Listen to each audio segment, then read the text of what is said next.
Hello बच्चों, good morning to all of you. स्वागत है आपका आपके प्यारे से YouTube channel Buddha academy. Teach Vimal Kumar. तो उम्मीद है दोस्तों आप सब लोग अच्छे होंगे और मन लगा के पढ़ाई कर रहे होंगे। तो दोस्तों ऐसे ही मन लगा के पढ़ाई करते रहिए और एग्जाम का समय भी करीब आता चला जा रहा है। तो दोस्तों खूब मन लगा के पढ़ाई करिए और पढ़ाई में अधिक से अधिक समय व्यतीत करिए। तो दोस्तों आज हम स्टार्ट करते हैं क्लास 10th मैथ।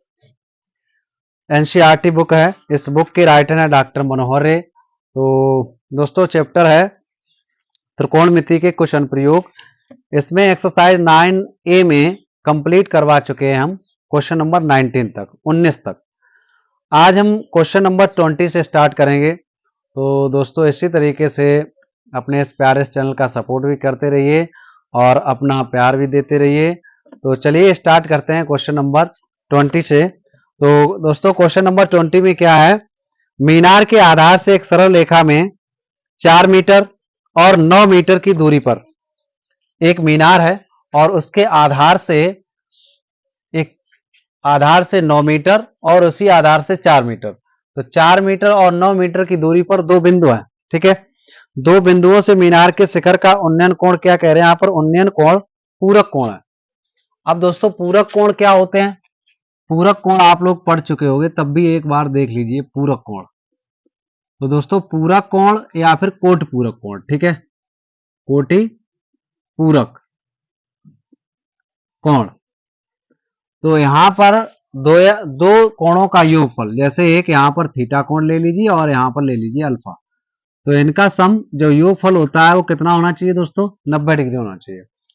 तो दो कोणों का योगफल जब होता है 90 डिग्री, तो यहां पर हम कह सकते हैं कि थीटा जो है किसका, 90 माइनस अल्फा। ये कैसे हैं, एक दूसरे के कोट पूरक हैं।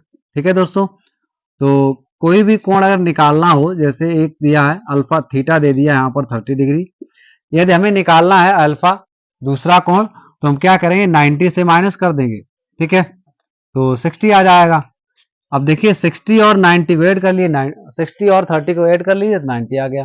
तो ये एक दूसरे के पूरक कोण है। 9 अल्फा निकालेंगे, वो सॉरी थीटा निकालेंगे तो कितना आ जाएगा यहाँ पर, हाँ यहाँ पर जब 30 माइनस करेंगे तो कितना आ जाएगा दोस्तों 60।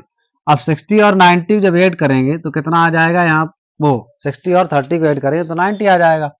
तो दो कोणों का योगफल कितना होना चाहिए, 90 डिग्री होना चाहिए। तो ये कैसे कहलाएंगे, एक दूसरे के कोट पूरक या पूरक कहलाएंगे। जब संपूरक की बात आती है तो यहाँ पर वही 180 हो जाना चाहिए। कितना आ जाना चाहिए, 180। ये संपूरक के लिए, ठीक है, दो कोणों का योगफल कितना हो जाना चाहिए, 180 डिग्री। तो उनमें से दोनों कोण एक दूसरे के कैसे होंगे, संपूरक होंगे। और जब दो कोणों का योगफल आ जाना चाहिए 90 डिग्री, तो दोनों कोण एक दूसरे के कोट पूरक या पूरक कोण कहलाएंगे। तो ये तो हो गए पूरक कोण। अब देखिए इसका चित्र कैसे बनेगा। तो एक मीनार है, तो यहाँ पर मान लीजिए दोस्तों इस तरह की कोई मीनार है यहाँ पर, ठीक है, ये मीनार है। और यहाँ पर तो देखिए दोस्तों एक मीनार बना लीजिए, मान लीजिए मीनार है यहाँ पर, ठीक है। अब क्या करें, इस मीनार के आधार से 4 मीटर, तो मान लीजिए 4 मीटर पर ये बिंदु है, ठीक है। इसके बाद इसी आधार से 9 मीटर और चलिए, तो कहने मतलब यहाँ से 5 मीटर और आएंगे, तो ये हो गया। ठीक, इस तरीके से ये है बिंदु 4 मीटर पर और ये बिंदु 9 मीटर पर। तो 4 मीटर पर इसका पूरक कोण और 9 मीटर पर इसके शीर्ष का पूरक कोण एक दूसरे कैसे हैं, दोनों पूरक हैं। ठीक है, तो इसको आप मान लीजिए यहाँ पर थीटा। तो ये कितना हो जाएगा दोस्तों, भाई अगर पूरक निकालना है थीटा का तो 90 से माइनस करेंगे, ठीक है, तो 90 से माइनस कर दीजिए। अब कह रहे हैं सिद्ध कीजिए कि मीनार की ऊंचाई कितनी होनी चाहिए, 6 मीटर। ये निकालनी ऊंचाई 6 मीटर आ जाए, ठीक है, आंसर क्या लाना है, 6 मीटर। तो यहाँ पर लिख दीजिए ए बी सी और डी, ठीक है। तो क्या सिद्ध करना है, सिद्ध करना है मीनार की ऊंचाई, मीनार की ऊंचाई एच बराबर 6 मीटर, ये आंसर लाना है आपको, ठीक है। तो क्या करेंगे दोस्तों, देखिए यहाँ पर इसका बेस तो पता नहीं, वो सॉरी इसका बेस कितना दिया है 4, और यहाँ से यहाँ तक कितना दिया है दोस्तों, यहाँ से यहाँ तक केवल ये दिया है 4 मीटर, और यहाँ से यहाँ तक कितना दिया है ये 9 मीटर, यहाँ से यहाँ तक, ठीक है, कितना दिया है 9 मीटर, ठीक है, ये वाला। तो जब हम आधार ए बी लेंगे तो 9 मीटर लेंगे, और डी बी लेंगे तो 4 मीटर लेंगे। अब डी बी कब लेंगे, जब 90 माइनस थीटा एंगल लेंगे, मतलब ये वाला त्रिभुज लेंगे, ठीक है। और यहाँ पर ए बी आधार कब लेंगे, जब थीटा थीटा वाला ये ट्रायंगल लेंगे। तो थीटा वाला दोस्तों ट्रायंगल कितना है, ए बी सी है, और 90 माइनस थीटा वाला कितना है, डी बी सी है, ठीक है। तो ये दो ट्रायंगल बन गए। तो यहाँ से लिखना है क्या, त्रिभुज ए बी सी से, तो त्रिभुज ए बी सी में दोस्तों क्या करेंगे, यहाँ पर देखिए, अब ये आपको एंगल दिया गया, ये ऊंचाई आपको कितनी लानी है, यहाँ पर 6 मीटर। तो अभी इसको कितना मान लीजिए दोस्तों, एच मान लिया, कितना एच। तो आधार दिया है और आधार दिया और इसका लंब दिया। तो आधार और लंब में संबंध किसका होता है, टेन का। तो इस तरीके से यहाँ लेंगे टेन, तो tan theta is equal to क्या हो जाएगा दोस्तों, टेन थीटा, थीटा के लिए कितना आधार है ए बी, और इसके बाद क्या है, पहले लेंगे परपेंडिकुलर, तो कितना है यहाँ पर बी सी, और आधार कितना है ए बी। तो बी सी दोस्तों कितना है, एच है, तो यहाँ लिख दीजिए एच, और ए बी कितना है, यहाँ पर ए बी दिया है 9, और ये दिया है टेन थीटा, ठीक है। तो इसको दोस्तों डाल दीजिए इक्वेशन नंबर 1। अब थीटा का तो वैल्यू है नहीं, जो यहाँ पर रख के इसका मान निकालने, तो इतना ही रहेगा। अब देखिए ट्रायंगल लेते हैं कौन सा, डी बी सी। तो पुनः त्रिभुज डी बी सी से, तो डी बी सी में क्या लेंगे, यहाँ पर टेन 90 माइनस थीटा। अब 10 90 माइनस थीटा, तो दोस्तों 10 आ गया। अब 10 में क्या हो जाएगा, परपेंडिकुलर, परपेंडिकुलर कितना है एच, और यहाँ पर बेस कितना हो जाएगा 4, मतलब डीबी, डीबी का मतलब 4 मीटर। तो यहाँ से दोस्तों देखिए अभी सर संख्या बन गई 10 90 माइनस थीटा। तो 10 90 माइनस थीटा यहाँ लिख लीजिए, 10 90 माइनस थीटा होता है कॉट थीटा, कितना कॉट थीटा, ठीक है। इसी तरीके कॉट 90 माइनस थीटा क्या हो जाएगा यहाँ पर 10 थीटा। तो दोस्तों यहाँ पर लिखना है cot theta is equal to H over 4, इसे इक्वेशन 2 डाल दीजिए। अब देखिए दोस्तों क्या करेंगे यहाँ पर कि एच का वैल्यू यहाँ 6 लाना है, तो 10 और कॉट को हटाना पड़ेगा, ठीक है, मतलब काटना पड़ेगा। तो कैसे काटेंगे, देख 10 कॉट का व्युत्क्रम होता है, ये भी आपको बेसिक में बताया। तो क्या करें, इक्वेशन 1 और 2 का मल्टीप्लाई कर देंगे, ठीक है। तो यहाँ से पता लग रहा है कि इक्वेशन 1 और 2 का क्या होगा, मल्टीप्लाई। तो दोस्तों इतना नोट कर लीजिए, और इसके बाद देखते हैं इसका आगे का हल। तो यहाँ से देख लीजिए अब,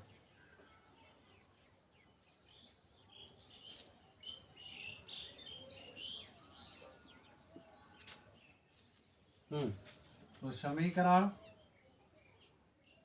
1 व समीकरण 2 का गुणा करने पर, ठीक है, गुणा करने पर, तो दोस्तों समीकरण 1 कितना है 10 थीटा, और इसका लेफ्ट ले लिया, यहाँ भी इसका लेफ्ट साइड क्या है कॉट थीटा, और इज इक्वल टू इसका राइट कितना है एच ओवर 9, और इसका दोस्तों राइट कितना है एच ओवर 4, ठीक है। अब क्या करेंगे दोस्तों, टेन कॉट का उल्टा होता है 10, ऐसा ही लिखा रहने दीजिए, और कॉट को चेंज कर दीजिए 10। अब एच में जब एच का मल्टीप्लाई करेंगे तो एच स्क्वायर हो जाएगा, और 9 हो जाए 36 हो जाएगा। तो 10 से 10 हो गया कैंसिल, तो 1 इज इक्वल क्या हो जाएगा एच स्क्वायर ओवर 36। अब 36 एच का ऐसे मल्टीप्लाई करिए, H square is equal to 36, जब एच का वैल्यू निकालेंगे तो H is equal to √36, H is equal to आ जाएगा 6 मीटर। यही प्रूव करना था, ठीक है दोस्तों। तो इस तरीके से ये एच का मान कितना आ गया 6, यहाँ लिख दीजिए इति सिद्धम, ठीक है। तो इस तरीके से दोस्तों इसका आंसर आ गया, जो क्वेश्चन में प्रूव करने के लिए बताया गया था कि मीनार की ऊंचाई कितनी होनी चाहिए 6 मीटर। तो उम्मीद है दोस्तों इस तरीके से आपको ये क्वेश्चन भी अच्छी तरीके से समझ में आया होगा। अब देखते हैं दोस्तों क्वेश्चन नंबर 21। तो देखिए 21 में क्या है, और बाकी की ये जो भी क्वेश्चन आपको पार्ट 1 और 2 में 9 एक्सरसाइज के पढ़ाए हैं, तो दोस्तों उनको आप रिवीजन में करते रहिए, और जब तक उसका रिवीजन नहीं करेंगे तो एक बार में समझ नहीं आएंगे, और फिर एग्ज़ाम में डायरेक्ट करेंगे जाके तो बहुत दिक्कत होगी, ठीक है। इसलिए उसको रिवीजन में 2-3 बार रिवीजन उसका कर लीजिए। जब तक एग्ज़ाम आए तो तब तक तो 3-4 बार उसका रिवीजन करिए और अच्छे तरीके से मन लगा के पढ़ते रहिए। तो दोस्तों देखते हैं हम क्वेश्चन नंबर 21। क्वेश्चन नंबर 21 में क्या है, सभी एनसीईआरटी क्वेश्चन है और एनसीईआरटी क्वेश्चन से ही पेपर तैयार होता है। ठीक है, तो जितने भी एनसीईआरटी क्वेश्चन हैं उनको अच्छे तरीके से आप प्रिपेयर कर लीजिए। तो दिया है 21 में, एक मीनार के पाद बिंदु से एक भवन के शिखर का उन्नयन कोण 30 है। एक मीनार है और मीनार के जो आधार है उससे क्या कह रहे हैं यहाँ पर, भवन के शिखर का। तो मीनार के या तो लेफ्ट में भवन होगा या राइट में होगा, तो उसके शिखर का उन्नयन कोण कितना है। मीनार के आधार से या पाद बिंदु से भवन के शिखर का उन्नयन कोण 30 डिग्री है। तो दोस्तों एक मीनार बनाइए और एक भवन बनाइए। तो मीनार तो ऊंची होगी ना, तो मीनार इस तरफ बना लीजिए और भवन दोस्तों यहाँ बना लीजिए। ठीक है, ये रहा भवन, इस तरह ये बन गया यहाँ पर भवन। तो मीनार के आधार से और इस भवन के शिखर को देखा जाता है। तो भवन और ये रही मीनार यहाँ पर। तो जब इसको यहाँ इसकी सर को देखते हैं, शिखर को देखते हैं, तो कितना एंगल बनता है। तो यहाँ पर एंगल बनता है दोस्तों कितना, 30 डिग्री का। ठीक है, अब देखिए जो उन्नयन कोण बनता है वो क्षैतिज रेखा के ऊपर बनता है। तो यहाँ पर क्षैतिज रेखा होनी चाहिए इस तरीके से। तो यहाँ पर एंगल बनेगा कितने डिग्री का, 30 डिग्री का। ठीक है, अब देखिए क्या कह रहे हैं, अब कह रहे हैं कि भवन के पाद बिंदु से मतलब भवन के आधार से मीनार के शिखर का उन्नयन कोण 60 डिग्री है। तो ये रहा भवन। अब यहाँ से खड़े होकर इस मीनार के शिखर को देखा जाता है। तो ये एंगल कितने डिग्री का बनता है दोस्तों, यहाँ पर 60 डिग्री का। तो यहाँ पर ये है उन्नयन कोण, तो उन्नयन कोण बनेगा क्षैतिज रेखा के ऊपर। तो ये हो गया एंगल 60 डिग्री का। अब क्या कह रहे हैं, अब कह रहे हैं यहाँ पर यदि मीनार 50 मीटर ऊंची हो, मीनार 50 मीटर ऊंची हो, तो ये रही मीनार, इसकी ऊंचाई यहाँ पर कितनी, 50 मीटर आपको दे रखी है। ठीक है, यहाँ से यहाँ तक कितने मीटर है दोस्तों, 50 मीटर। ठीक है, यहाँ डाल दीजिए मीनार। तो भवन की ऊंचाई ज्ञात कीजिए, भवन की ऊंचाई निकालिए। तो इसको मान लीजिए 1 मीटर, पता तो है नहीं। ठीक है, अब ये बन गए ट्रायंगल। एक ट्रायंगल ये 60 डिग्री वाला ये रहा और एक 30 डिग्री वाला ये रहा। ठीक है, तो यहाँ डाल दीजिए ए बी और सी और डी। ठीक है, तो 60 डिग्री का जब 60 डिग्री वाला ट्रायंगल लेंगे तो वो ट्रायंगल कौन सा, ए बी और सी। और क्या नाम 30 डिग्री वाला जब लेंगे ट्रायंगल तो कौन सा हो जाएगा, बी डी ए या ए बी डी। ठीक है, तो लिखिए यहाँ पर, माना भवन की कुल ऊंचाई। तो भवन की कुल ऊंचाई मान लीजिए दोस्तों कितनी, h मीटर। ठीक है, अब क्या करते हैं, यहाँ पर इसका तो आधार दिया नहीं तो इसको x मान लीजिए। ठीक है, यहाँ से यहाँ तक। अब कोई सा भी ट्रायंगल पहले ले लीजिए। ठीक है, तो सबसे पहले चलते हैं ट्रायंगल ए बी सी से। तो ट्रायंगल ए बी सी में क्या है, अब देखिए 1060 लेंगे तो ये आधार हो गया और ये लंब हो गया 60। ये एंगल है, एंगल की जस्ट सामने की वजह क्या हो जाएगी, परपेंडिकुलर मतलब लंब। तो यहाँ से दोस्तों हम कह सकते हैं 10 लेना पड़ेगा। तो 1060 इज इक्वल टू क्या हो जाएगा, BC ओवर AB। ठीक है, perpendicular over base, perpendicular over base. अब क्या करेंगे, देखिए 1060 डिग्री का मान √3, BC का मान कितना दिया है यहाँ पर 50 और AB का मान है x। तो यहाँ से सबसे पहले x का मान निकालिए। तो x into √3 is equal to 50। अब x का वैल्यू जब निकालेंगे तो 50 ओवर √3 हो जाएगा। अब क्या करेंगे, यहाँ पर इतना इसको रहने दीजिए। अब इसके बाद ट्रायंगल दूसरा लीजिए। तो ट्रायंगल कौन सा लें, पुनः जो रह गया है, कौन सा रह गया, ABDC, ट्रायंगल ABD। तो ABD ले लीजिए। तो क्या लिखेंगे यहाँ पर 1030। अब 1030 में क्या होगा दोस्तों, देखिए इस 30 के लिए परपेंडिकुलर ये बेस। ठीक है, तो यहाँ पर परपेंडिकुलर कौन हो जाएगा, AB और बेस कितना हो जाएगा, AB। 1030 डिग्री का मान कितना होता है, 1030 डिग्री का मान होता है 1/√3 is equal to AD। AD बोले तो H और AB कितना है दोस्तों, X। तो 1/√3 इज इक्वल टू कितना, h/x। अब देख लीजिए दोस्तों यहाँ पर इसका सोल्यूशन। तो यहाँ पर जब इसका सोल्यूशन देखेंगे, देखिए यहाँ से क्या करें, क्रॉस मल्टीपल, तो x इज इक्वल कितना हो जाएगा, h√3। अब दोस्तों यहाँ पर देखिए करड़ी डिनोमीनेटर में आए थे, इसका परमेकड़ इसलिए नहीं किया क्योंकि यहाँ √3 है और यहाँ भी √3 है, तो शायद √3 से √3 कट जाए, या फिर परमेकड़ यहाँ कर देते तब भी कोई दिक्कत नहीं, ठीक है, आंसर आ जाता। अब क्या करें, इसको इक्वेशन 1 डाल दीजिए। अब यहाँ से x का मान लिख दीजिए, तो x का मान समीकरण किसमें, 1 में रखने पर, ठीक है, 1 में रख दीजिए। तो x की जगह कितना रखेंगे, 50/√3 इज इक्वल h इंटू √3, ठीक है दोस्तों। अब क्या करें, देखिए यहाँ क्या क्रॉस बना कर दीजिए, इसका इसमें और इसका इसमें, तो h इंटू √3 का √3 में करेंगे 3, और यहाँ आ गया 50, तो h is equal to 50/3। h का वैल्यू निकालिए तो कितना हो जाएगा, 16। 3 से जब डिवाइड करेंगे 50 को तो 16 टाइम जाएगा 16 कंप्लीट 2/3 मीटर। तो मीनार की वो भवन की ऊंचाई दोस्तों कितनी आ गई, 16 सही 2/3 मीटर। उम्मीद है दोस्तों इस तरीके से ये क्वेश्चन आपको समझ में आया होगा, और इसको नोट कर लीजिए। इसके बाद देखते हैं इस एक्सरसाइज 9A में क्वेश्चन 21 तक थे। तो दोस्तों हम लोगों ने मिलके 21 तक क्वेश्चन को सॉल्व किया और अच्छे तरीके से स्टडी किया।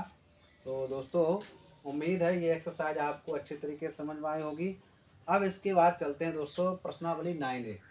तो प्रश्नावली 9A में क्या है दोस्तों, यहाँ पर 1 से लेके क्वेश्चन नंबर 1 से लेके और क्वेश्चन नंबर 6 तक बहुविकल्पी है, और इसके बाद लघुत्तरी प्रश्न है, ठीक है। कितने हैं यहाँ पर, 7, 8 और 9, 10, 4 क्वेश्चन इसमें लघुत्तरी हैं और 6 क्वेश्चन इसमें दिए गए हैं आपको बहुविकल्पी। तो दोस्तों 9B एक्सरसाइज 9B को स्टार्ट करते हैं और इसमें एक एक करके क्वेश्चन को सॉल्व करेंगे। तो चलिए दोस्तों देखिए, ऐसे ही मन लगा के पढ़ते रहिए और अधिक से अधिक अपने इस प्यारे से चैनल का सपोर्ट करिए। तो देखिए दोस्तों प्रश्नावली है 9B, प्रश्नावली 9B, ठीक है। और देखिए इसमें बहुविकल्पी दिया है, एक ऊर्ध्वाधर खंबे की परछाई खंबे की ऊंचाई के बराबर है, सूर्य का उन्नयन कोण होगा। प्रश्न नंबर पहला है इसमें। तो इसके 4 ऑप्शन दिए गए दोस्तों, कौन कौन से हैं, पहला है 45, और अगला है यहाँ पर 30 डिग्री, और अगला है यहाँ पर कितना 60 डिग्री, और लास्ट 4th नंबर ऑप्शन है 50 डिग्री। तो दोस्तों जो खंबे की ऊंचाई है, ऊंचाई वो परछाई है खंबे की ऊंचाई के बराबर है। जब परछाई और ऊंचाई बराबर आए तो कितने डिग्री मान आता है, 45 डिग्री। इसको आप रट लीजिए, ठीक है। मतलब कहने मतलब रटने का मतलब ये नहीं कि रटा रहे हैं, यहाँ पर जब भी खंबे की ऊंचाई और परछाई बराबर आती है तो 45 डिग्री ही आएगा, ठीक है दोस्तों। अब आएगा कैसे, देखिए हम इसको सॉल्व करेंगे। तो मान लीजिए ये खंबा है और इस खंबे की परछाई या तो इधर बनेगी या इधर बनेगी, ठीक है। अब इसको मिला दीजिए, यहाँ पर देखिए क्या कह रहे हैं, ये खंबे की जो परछाई है वो ऊंचाई के बराबर है। अगर ऊंचाई यहाँ पर 30 ले लें तो ये भी 30 हो जाएगी, अगर यहाँ पर ये h ले लें तो ये भी h हो जाएगी, क्योंकि ये दिया आपको जो परछाई है, ये परछाई तो ज़मीन पर बनेगी, ये ऊंचाई है, तो परछाई और ऊंचाई आपस में बराबर है। तो यहाँ पर ये एंगल आपको निकालना है, ठीक है। अब यहाँ पर ट्रायंगल का नाम डाल दीजिए। तो अब देखिए क्या करें, ये आपको परपेंडिकुलर दिया गया और ये बेस दिया गया, तो यहाँ पर क्या हो जाएगा, 10 लेना पड़ेगा, 10 theta is equal to h/h, क्यों, परपेंडिकुलर ओवर बेस, तो एस से एस कैंसिल हो जाएगा। अब 10 में 1 कितने डिग्री का मान होता है, 45 डिग्री का मान होता है, ठीक है। तो थीटा इज इक्वल टू हो जाएगा 45 डिग्री। तो इस तरीके से दोस्तों इसका ऑप्शन फर्स्ट वाला हो गया सही। तो नोट कर लीजिए इसको। अब देखिए यहाँ पर क्वेश्चन नंबर 2। तो क्वेश्चन नंबर 2 में क्या दिया गया है, यहाँ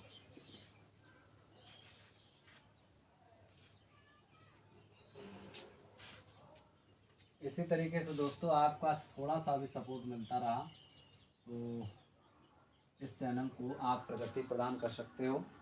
तो इसी तरीके से प्यार थोड़ा थोड़ा देते रहिए और चैनल का सपोर्ट करते रहिए। तो क्वेश्चन नंबर 2 में है किसी स्तंभ के शिखर के उन्नयन कोण की टेंजेंट। अब सबसे पहले हम टेंजेंट की बात करते हैं। टेंजेंट, तो दोस्तों देखिए टेंजेंट क्या है, टेन थीटा का एक, टेन थीटा क्या, टेंजेंट, टेंजेंट का एक लघु रूप टेन थीटा है।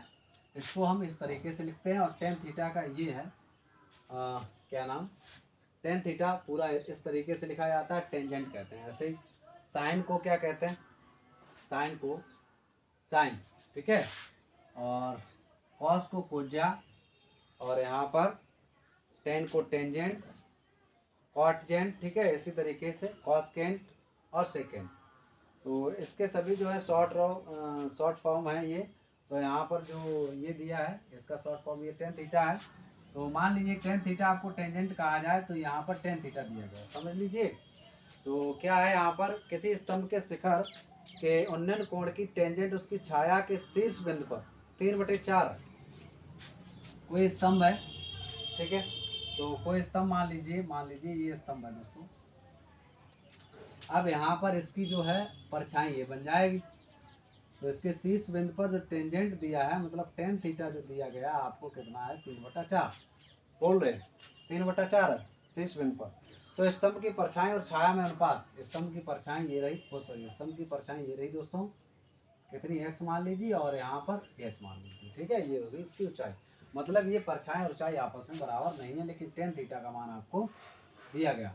तो ABC लीजिए और इसमें 4 ऑप्शन दिए गए दोस्तों। ऑप्शन पहला कौन सा है, 3/4, और दूसरा ऑप्शन दोस्तों क्या है यहाँ पर 2/3, और तीसरा ऑप्शन क्या है इसका यहाँ पर दिया है, तीसरा ऑप्शन है 1/2, और चौथा ऑप्शन है 4/5, ठीक है।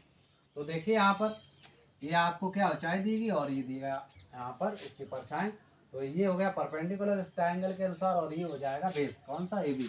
तो 10 लेना पड़ेगा, तो tan theta is equal to कितना हो जाएगा, BC/AB। तो दोस्तों टेन थीटा का वैल्यू कितना है, 3/4, और H/x तो कितना हो जाएगा, देखिए यहाँ पर H और X, तो H/x क्या पूछा गया, किसमें अनुपात ऊंचाई और छाया में। तो ऊंचाई यहाँ रहेगी, छाया यहाँ रहेगी। तो ऊंचाई कितनी है 3 और छाया कितनी है 4। तो इस तरीके से दोस्तों हम कह सकते हैं 3/4 इसका आंसर हो जाएगा। तो फर्स्ट वाला ऑप्शन इसका सही हो जाएगा। उम्मीद है दोस्तों आप लोगों को इस तरीके से समझ में आया होगा। अब देखते हैं क्वेश्चन नंबर 3। क्वेश्चन नंबर 3 में क्या है,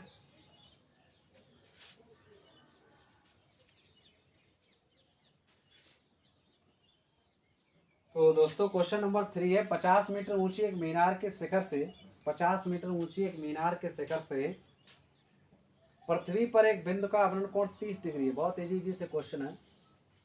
अब मान लीजिए 50 मीटर ऊंची ये मीनार रही, ठीक है, यहाँ से पृथ्वी तल, इधर देखिए आप, यहाँ देखिए, तो इधर देख लीजिए यहाँ पर एक बिंदु है।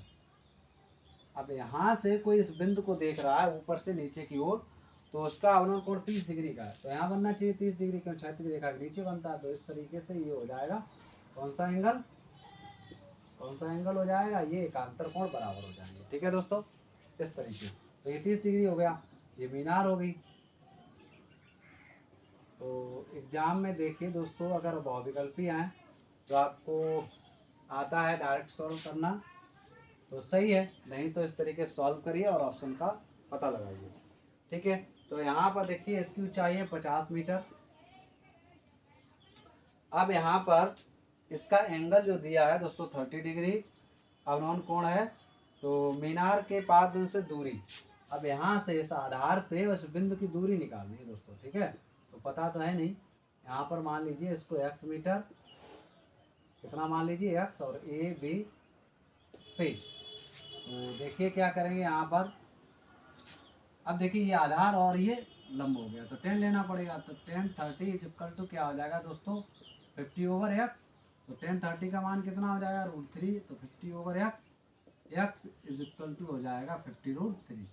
और ऑप्शन में भी दोस्तों देखिए फर्स्ट ऑप्शन इसका क्या था, 50/√3 दूसरा ऑप्शन था दोस्तों यहाँ पर 50/3, और तीसरा ऑप्शन था इसका कितना 25, कितना था 25, और चौथा ऑप्शन था यहाँ पर 25/2, 25/2। तो देखिए इसका दूसरा ऑप्शन इस तरीके से सही हो जाएगा। तो उम्मीद है दोस्तों ये क्वेश्चन भी आपको अच्छे तरीके से समझ में आया। क्वेश्चन नंबर 3 हल है इसका, ठीक है। अब देखते हैं क्वेश्चन नंबर 4 को। तो क्वेश्चन नंबर जो 4 है, इस तरह का क्वेश्चन एक प्रश्नावली 9A में दूसरा क्वेश्चन था, ठीक है। सेम टू सेम वैसा ही क्वेश्चन है, इसका चौथा है, और उसका था क्वेश्चन नंबर 2। तो देखिए दोस्तों कैसे इसको सॉल्व करेंगे। इसमें क्वेश्चन नंबर है 4, क्वेश्चन नंबर 4, और इसके ऑप्शन दोस्तों दिए हैं 10 मीटर। पहला ऑप्शन है 10 मीटर, और दूसरा ऑप्शन है 10/2 मीटर, और तीसरा ऑप्शन है इसका 10, तीसरा ऑप्शन है इसका 10/2 + 1, ठीक है, 10/2 + 1। और अगला है यहाँ पर, और सभी ये मीटर में है, ठीक है। यहाँ पर दिया 10/2 - 1। इस तरीके से 4 ऑप्शन दिए गए। अब देखिए क्वेश्चन क्या है। आंधी के कारण किसी वृक्ष का ऊपरी भाग टूटकर क्षैतिज तल पर 45 का कोण बनाता है। आंधी के कारण, मान लीजिए एक वृक्ष है, आप एज्यूम करिए बरसात होती है, आंधी आती है तो वृक्ष कहीं टूट जाते हैं। तो इसका यहाँ से, इसकी जड़ से यहाँ तक, तो यहाँ से ये मान लीजिए टूट गया। अब यही टूटा हुआ भाग ये पृथ्वी तल पर गिरा आके यहाँ पर गिर गया, ठीक है। अब पृथ्वी तल पर जो गिरा आके, तो यहाँ से और यहाँ तक की दूरी दी है, मतलब जो जड़ है और जहाँ पर उसका ऊपरी भाग गिरा आके पृथ्वी तल को छू रहा है, तो 45 का कोण बनाता है, ठीक है। टूटा हुआ भाग क्षैतिज तल पर 45 डिग्री का कोण बनाता है। 45 डिग्री डाल लीजिए, ठीक है दोस्तों। अब क्या कह रहे हैं यहाँ पर, यदि वृक्ष का शिखर क्षैतिज तल पर जड़ से 10 मीटर की दूरी पर है, यहाँ से यहाँ तक कितना है 10 मीटर, कितना दिया है दोस्तों 10 मीटर की दूरी पर है। तो यहाँ पर कह रहे हैं कि तो वृक्ष की ऊंचाई कितनी थी यहाँ से यहाँ तक, ये वृक्ष कितना ऊंचा था ये ज्ञात करना है। तो मान लीजिए h मीटर ऊंचा है। देखिए वो क्वेश्चन थोड़े अलग टाइप से बताया था, ये दूसरे टाइप से बता रहे हैं। तो यहाँ पर टोटल वृक्ष की ऊंचाई h मीटर मान ली, ठीक है दोस्तों। h का मान जो निकालेंगे वही मेरा आंसर होगा। अब देखिए मान लीजिए कि वृक्ष यहाँ से यहाँ तक h मीटर ऊंचाई से टूट गया, और इतना अभी खड़ा हुआ है वृक्ष, ठीक है, और इतना टूट के ये झुक गया है नीचे, ठीक। तो यहाँ डाल दीजिए a। अब जो वृक्ष दोस्तों यहाँ देख लीजिए पहले ध्यान से, टोटल x था, और इतना अभी x मीटर ऊंचाई से टूट गया। तो इतना जो वृक्ष की ऊंचाई जो बची है वो कितनी है, पूरे वृक्ष की ऊंचाई से इतना माइनस हो जाएगा, जो अभी वृक्ष टूटा नहीं है। तो यहाँ कितना भाग बचा हुआ है, h माइनस x अभी बचा हुआ है शेष, यहाँ से यहाँ तक, ठीक है दोस्तों। और वही टूटा हुआ भाग इस तरीके से मुड़ गया, तो ये होना चाहिए, तो h माइनस एक्स ये होना चाहिए, ये भी h माइनस एक्स होना चाहिए यहाँ से यहाँ तक, ठीक है दोस्तों। तो देखिए यहाँ पर क्या करेंगे, ए बी और ये सी डाल दीजिए, डी डाल दीजिए। तो पूरे वृक्ष की ऊंचाई कितनी बी डी, या फिर हम एच कह सकते हैं, ठीक है। तो देखिए कैसे इसको सॉल्व करेंगे, इसको कैसे हल करेंगे, कैसे पता लगाया कि इसका राइट ऑप्शन कौन सा है। तो दोस्तों यहाँ देखिए एंगल एक है, और ये h माइनस एक्स है, और ये x है। तो हम सबसे पहले क्या करेंगे, इसमें और इसमें रिलेशन लगाएंगे, फिर इसके बाद इसमें रिलेशन लगाएंगे, ठीक है। तो इसमें रिलेशन लगा दीजिए, यहाँ पर क्या हो जाएगा 10 का, तो 10 45 डिग्री इक्वल टू परपेंडिकुलर। अब देखिए 45 के लिए तो इतना ही परपेंडिकुलर होगा यहाँ से x, और बेस तो होगा यहाँ पर 10, ठीक है, जिसे हम बोलेंगे ए बी इक्वल टू 10। तो 10 45 x/h। अब यहाँ से क्रॉस प्लान कर दीजिए, x इक्वल टू 10 मीटर। तो दोस्तों पेड़ जो था वो 10 मीटर ऊंचाई से टूट गया, ठीक है। लेकिन ये निकालना कि टोटल पेड़ की ऊंचाई क्या थी। तो अब क्या करेंगे, इसमें और इसमें संबंध ले लीजिए। तो इसमें क्या होगा, ये कर्ण हो गया, और ये आधार इस एंगल के लिए, तो कॉस लेना पड़ेगा। तो कॉस 45 डिग्री क्या हो जाएगा, आधार कितना है दोस्तों 10, और कर्ण कितना है h माइनस एक्स, ठीक है। तो cos 45 डिग्री का मान कितना हो जाएगा 1/√2 is equal to 10/h minus x. Cross बना कर दीजिए। तो इसका सोल्यूशन दोस्तों बाकी का इधर देख लीजिए यहाँ पर, ठीक है। कहाँ पर, यहाँ पर देख लीजिए इसका सोल्यूशन। तो क्रॉस गुणा करेंगे तो h minus x equal to 10√2 अब दोस्तों क्या करेंगे, यहाँ x का जो वैल्यू निकाला है पुट कर दीजिए, क्योंकि h का वैल्यू आएगा तभी तो मेरा आंसर होगा। तो ऐसे इक्वेशन बन डाल दीजिए, x का मान समीकरण 1 में रखने पर, समीकरण 1 में रखने पर, तो दोस्तों क्या करेंगे, h माइनस x कितना है 10 इज इक्वल टू 10√2, तो h इज इक्वल टू हो जाएगा 10√2, इधर प्लस का 10 हो जाएगा, 10 यहाँ से कॉमन ले लीजिए, तो 2√2 प्लस 1, तो ये इसका आंसर हो जाएगा। तो इसके अकॉर्डिंग दोस्तों इसका ऑप्शन कौन सा सही होगा, थर्ड वाला इसका ऑप्शन सही हो जाएगा। तो उम्मीद है दोस्तों इस तरीके से ये क्वेश्चन आपको समझ में आया होगा। अब इसके बाद जो है क्वेश्चन नंबर देखते हैं 5 और 6, केवल इसमें 2 क्वेश्चन और ऑप्शनल है। तो क्वेश्चन नंबर 5 भी बहुत इजी है। देखिए दोस्तों क्वेश्चन नंबर 5 में क्या है,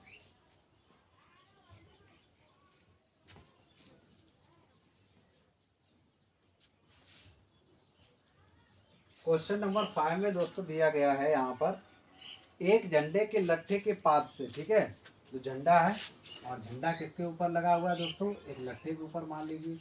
झंडा कैसे लगाया जाता है, ठीक है, ये यहाँ से यहाँ तक झंडा इतना ऊंचा और ये लट्ठे पर बना हुआ, और इसके आधार से आपात बिंदु से कितना है, यहाँ पर 50 मीटर की दूरी पर स्थित, 50 मीटर की दूरी पर एक बिंदु ए है। तो मान लीजिए ये बिंदु ए है, इसके पास बिंदु से या इस तरफ या इस तरफ, ये दूरी कितनी है दोस्तों, 50 मीटर। कितनी है यहाँ पर, 50 मीटर। एक बिंदु ए है तो ये बिंदु ए हो गया, ठीक है। अब इसको आप ज्वाइन कर दीजिए झंडे के शीर्ष से यहाँ से यहाँ तक, ठीक है। तो अब कह रहे हैं यहाँ पर पी ए बी 60 डिग्री है, तो A angle P A B angle दिया है आपको यहाँ पर पी ए बी, तो पी ए बी 60 डिग्री दिया, तो मतलब जो बीच में होता है वही एंगल होता है। तो पता चल गया यहाँ पर एंगल ये 60 डिग्री, आप पी आप यहाँ डाल दीजिए, बी यहाँ डाल दीजिए, ठीक है। आप बी को यहाँ डाल दीजिए, पी को यहाँ डाल दीजिए, ठीक है, कोई दिक्कत। अब क्या करेंगे, देखिए दोस्तों यहाँ पर पी ए बी 60 है, तो झंडे की ऊंचाई निकालनी है।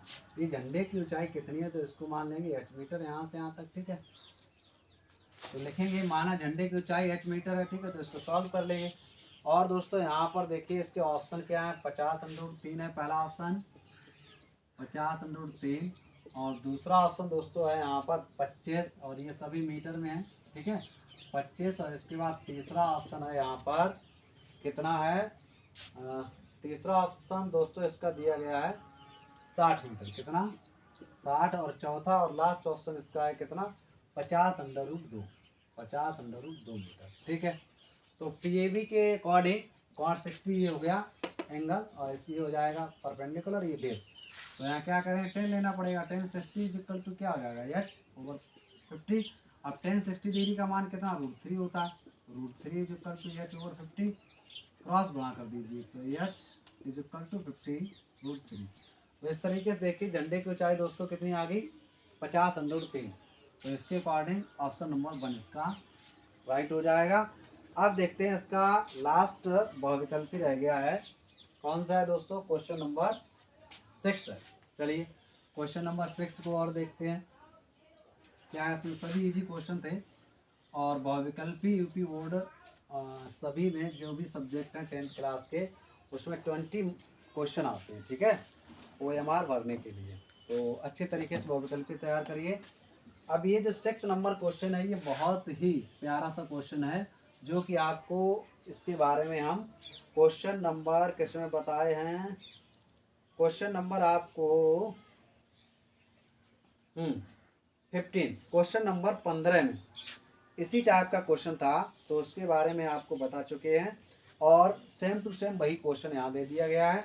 क्या कह रहे हैं, समुद्र के किनारे स्थित किसी पहाड़ी से देखने पर एक नाव का, समुद्र के किनारे स्थित किसी पहाड़ी से देखने पर एक नाव का जो पहाड़ी की ओर जा रही है। इसी के अकॉर्डिंग देखिए यहाँ ये समुद्र के किनारे एक पहाड़ी है, जैसे मान लीजिए पहाड़ी है, ठीक है, एज्यूम करिए यहाँ पर, सपोज कर लिए पहाड़ी है, यहाँ पर बैठ के कोई नाव को देख रहा। अब इसमें 2 नाव पड़ी, एक नाव ये, सॉरी एक नाव है, एक नाव है, नाव को कोई देख रहा है, पहाड़ी से देखने पर एक नाव जो पहाड़ी की ओर जा रही है, इस पहाड़ी की ओर आ रही है, ये नाव पड़ी है यहाँ पर इस तरीके से, और इस तरफ ये आ रही है, ठीक है दोस्तों। तो क्या कहते हैं यहाँ पर, पहाड़ी को अवनवन कोण 30 का है। तो सबसे पहले यहाँ पर थी नाव, तब किसी ने देखा, तब इसका कितनी डिग्री था, 30 का था। अब कह रहे हैं 4 मिनट के बाद, तो 4 मिनट में कुछ ना कुछ आएगी इधर चल के, तो 4 मिनट के बाद यहाँ आ गई नाव। अब इस नाव को यहीं पर बैठा हुआ कोई व्यक्ति देख रहा है, तो उसका कितना एंगल बन रहा है, 60 डिग्री का। कितना दोस्तों, 60 डिग्री का। तो ये कह रहे हैं पहाड़ी के किनारे तक पहुँचने में नाव कितना समय और लेगी। अब देखिए इस टाइप का क्वेश्चन सॉल्व करवाया था मैंने, हमने कहा था इसके लिए अगर ऑप्शनल आ जाए तो कितना आपको सही करना पड़ेगा, कितना इसका देखिए ऑप्शन दिया है, आप खुद ही बता दोगे, मुझे बताने की ज़रूरत नहीं है। पहला ऑप्शन है 3 मिनट, ठीक है, और दूसरा इसका ऑप्शन है, इसका 2 मिनट दोस्तों, कितना है, 2 मिनट, और तीसरा ऑप्शन है इसका कितना, 12 मिनट, ठीक है, और चौथा इसका ऑप्शन है 8 मिनट, ठीक है दोस्तों। तो इसकी जो है कैलकुलेशन करने की जरूरत नहीं है, हमने बताया इस टाइप का क्वेश्चन अगर आए तो क्या करना है, समय 4 मिनट है तो उसका हाफ कर दीजिए, तो 4 का हाफ कितना हो जाएगा दोस्तों, 2, कितना, 2, कितना हो जाएगा, 2 मिनट। तो इस तरीके से ऑप्शन नंबर 2 इसका राइट हो जाएगा। यहीं पे अगर दिया जाता है आपको कितना, 16 मिनट, तो ये वाला ऑप्शन सही होता है, मतलब 16 का हाफ करेंगे तो 8। यहीं पर दिया जाता है दोस्तों 24 मिनट, तो क्या 12 वाला, ये 12 मिनट वाला क्वेश्चन वो ऑप्शन सही हो जाता है। तो इस तरीके से दोस्तों हम लोगों ने 9B में भी क्वेश्चन नंबर 6 तक कंप्लीट कर लिया है। तो उम्मीद है दोस्तों यहाँ तक आपको अच्छे से समझ में आया होगा। और यहाँ आज इस पार्ट में इतना ही रखते हैं, और अगले पार्ट में इसके लघुत्तरी प्रश्न 7, 8, 9, 10 जो रह गए हैं, और सभी NCERT क्वेश्चन रह गए हैं, इनको हम सॉल्व करेंगे। और इसी तरीके दोस्तों मन लगा के पढ़ते रहिए और अपने इस प्यारे से चैनल का सपोर्ट करिए, और स्वस्थ रहिए, मन लगा के पढ़िए। तब तक के लिए दोस्तों बाय बाय, जय हिंद, जय भारत।